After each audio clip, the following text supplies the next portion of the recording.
17th century में फैलेरिस नाम का एक राजा था। उसको लोगों को तड़पता हुआ देख बहुत ही मजा आता और अपनी इसी फैंटेसी को पूरा करने के लिए एथेंस के पैलेरिस नाम के एक इंसान से उसने एक ब्रॉन्ज बुल बनवाया। अब ये ब्रॉन्ज बुल दिखने में जितना ज्यादा सुंदर था उतना ही ज्यादा भयानक था। इसमें एक ओपनिंग थी जिसके अंदर लोगों को डालकर उन्हें बंद कर दिया जाता और नीचे से आग लगा दी जाती, जिसके वजह से लोग अंदर चीखते चिल्लाते और वहां से जो धुआं निकलता वो उस ब्रॉन्ज बुल के कानों से निकलता। Now talking about the screams, उस बुल में कुछ पाइप्स लगाए गए थे जो इंसानों की चीखें एक बुल की रोर में बदल देते और ये सब देखकर राजा को बहुत ज्यादा अच्छा लगता। ये तो सिर्फ एक है, लेकिन इस धरती पर कई बार ऐसा हुआ है कि पनिशमेंट के नाम पर लोगों के साथ कई सारी घिनौनी हरकतें की गई है। So make sure to watch this video till the end, because इस वीडियो में हम बात करने वाले हैं about some of these dreadful punishments that were given to the people.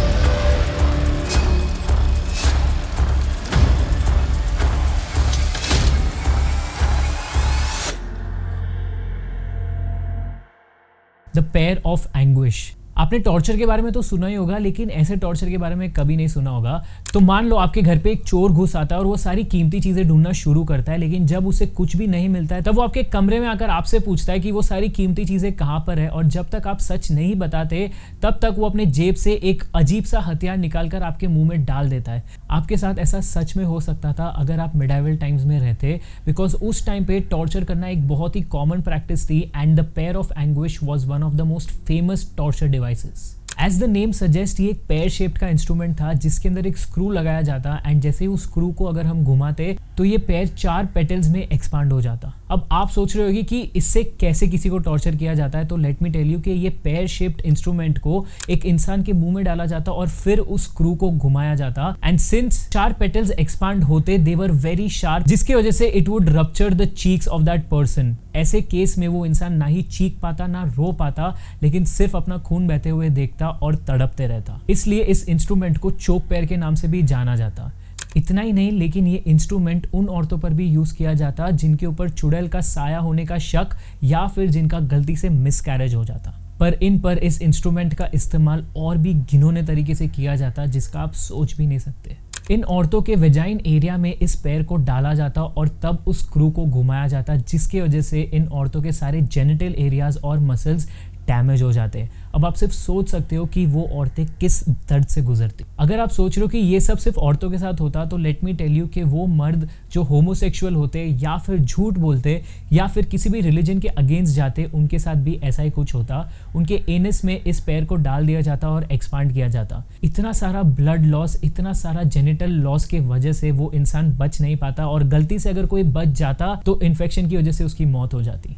पर इस डिवाइस को पर्पसफुली किसी की जान लेने के लिए यूज नहीं किया जाता। It was just to make confession from the people. The reported usages of this instrument was first put in text in F.D. Calvi's general inventory of history of thieves published in 1639 और इसका invention किया गया था bye गॉचर ऑदे पैलियोली नाम से। ये एक notorious robber था। According to an Australian historian Chris Bishop, 17th century में इसका बस एक ही मेंशन है जिससे उन्हें ये लगता है कि ये ज्यादातर सिर्फ थीव्स यूज करते अपने विक्टिम्स के लिए, लेकिन इसको ज्यादा कॉमनली यूज नहीं किया जाता like it was used commonly in the medieval times. अब इसे यूज किया जाता या नहीं किया जाता इसके बारे में तो किसी को नहीं पता, लेकिन medieval times is very famous for the torture techniques that they use और ऐसे भयानक इंस्ट्रूमेंट की कल्पना भी की गई थी। यही बात अपने आप में बहुत ज्यादा डरावनी है।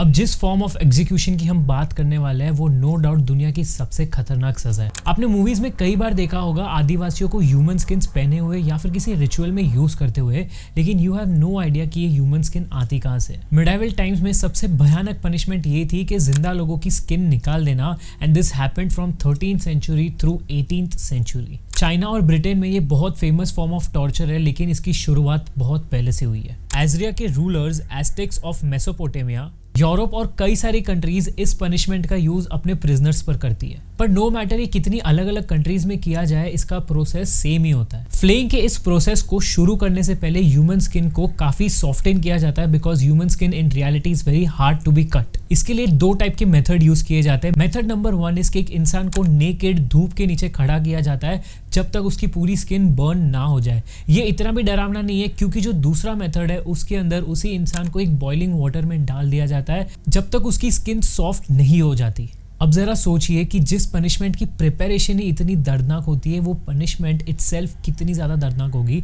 तो इस पनिशमेंट में उस विक्टिम को लेटा दिया जाता है और उसके हाथ पैर बांध दिए जाते हैं ताकि वो भाग ना सके। फिर धीरे धीरे उसके बॉडी पर कट्स किए जाते हैं। अब ये कट्स कहाँ से शुरू होते हैं that differs from country to country, लेकिन हर विक्टिम बस यही प्रे करता है कि वो कट उसके फेस से ना शुरू किया जाए। पर ऐसा क्यों होता है? दिस इज बिकॉज हमारे फेस पे सबसे ज्यादा नर्व रिसेप्टर्स होते हैं जो सीधे ब्रेन से कनेक्टेड रहते हैं, और जब चेहरे पर कट किया जाता है तो brain constantly pain receptors release करता है and it causes a lot of pain. Mostly ये कट्स थाइज या लिम्ब से किए जाते हैं बिकॉज वहां पर कंटिन्यूसली एट अ स्ट्रेच एक लंबा कट कर सकते हैं इजीली। अब बात करते हैं सबसे घिनौने पार्ट की।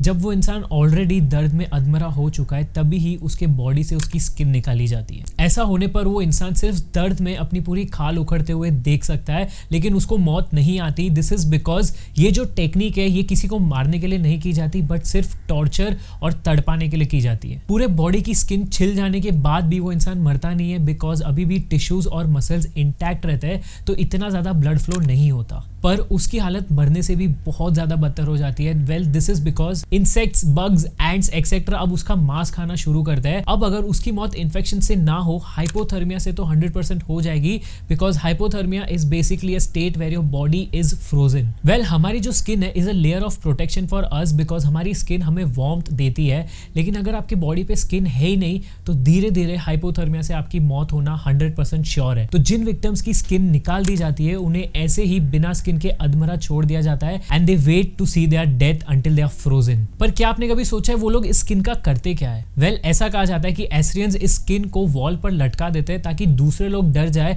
और कभी भी कोई क्राइम ना करे। पर इसके अलावा इन स्किन्स का इस्तेमाल सैक्रिफाइस और रिचुअल्स में किया जाता है। ना जाने कितने लोगों को ये दर्दनाक चीज महसूस करनी पड़ी होगी।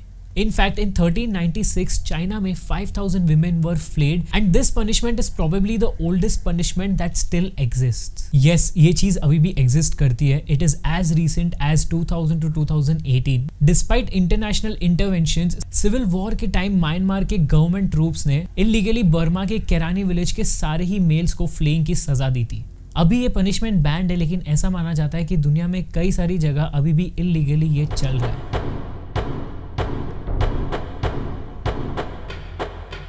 अगर आपको मेरी तरह ही ऐसा लगता है कि सॉ का इस्तेमाल सिर्फ वुड कंस्ट्रक्शन और वुड काटने के लिए होता है तो आप गलत हो। सॉ यानी आरी एक वर्सेटाइल चीज है, इसलिए दुनिया की सबसे खतरनाक और ड्रेडफुल पनिशमेंट का नाम भी द सॉ रखा गया था। हाँ, अब आप सही सोच रहे हो, death by sawing is one of the most heinous punishments in the history of Mankind. ये मिडिल एजेस और स्पेशली स्पेनिश इंक्विजिशन के टाइम बहुत ही कॉमन फॉर्म ऑफ एग्जीक्यूशन हुआ करता। इसमें एक इंसान को तब तक सॉ से काटा जाता जब तक उसके बॉडी के टुकड़े ना हो जाए, और इसमें भी कई अलग अलग तरीके यूज किए जाते हैं। जैसे इस पनिशमेंट की शुरुआत हुई थी तब प्रिजनर्स का सर बॉडी से अलग कर दिया जाता with the help of the saw, लेकिन एज द टाइम पास इस मेथड ऑफ एग्जीक्यूशन से कई सारे प्रिजनर्स की जान चली गई। पर ये मेथड बहुत ही कम दर्दनाक लगने लगा बिकॉज जैसे ही सर से बॉडी अलग हो जाता है उस इंसान की डेथ हो जाती है। इससे आपको एक चीज तो पता चल गई होगी कि किस लेवल की पनिशमेंट लोगों को दी जाती, कि किसी के गले पर भी सॉ चलाना एक बहुत छोटी बात हुआ करती। इसके बाद इस पनिशमेंट का सेकेंड वर्जन आया।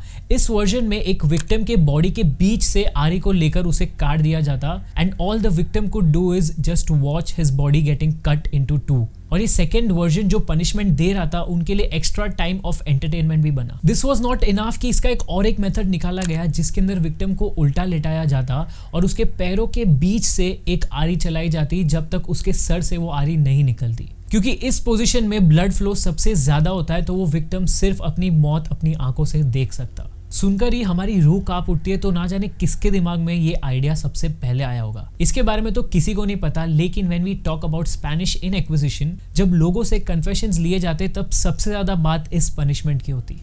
Saint Simon was the first person जिसके साथ ये अपसाइड डाउन वाला मेथड यूज किया गया। और ऐसा कहा जाता है पहले विक्टिम को ये पनिशमेंट किसी और इंसान पर यूज करके दिखाया जाता ताकि वो डर के मारे सारा कन्फेशन कर ले, और अगर वो कन्फेशन ना करता तो उसके साथ भी ऐसा ही होता। पास्ट में लोगों से सिर्फ कन्फेशन कराने के लिए इतने टॉर्चरस मेथड यूज किए जाते, अगर कोई झूठ बोलता तो भी उसकी जान ली जाती और उसको जिंदा जला दिया जाता। पुराने ज़माने में ऐसे मेथड्स लोगों को कंट्रोल करने के लिए और क्राइम्स को कम करने के लिए यूज़ किए जाते। पर क्या ऐसी डरावनी टेक्निक्स ही एक तरीका है लोगों में डर बनाए रखने के लिए? क्या ये सही तरीका है क्रिमिनल को अपना क्राइम एक्सेप्ट करवाने के लिए? आपके इस पर क्या व्यूज है? Do let us know in the comments and if you like this video then do not forget to share it with your friends and subscribe to big brain को for more such amazing videos.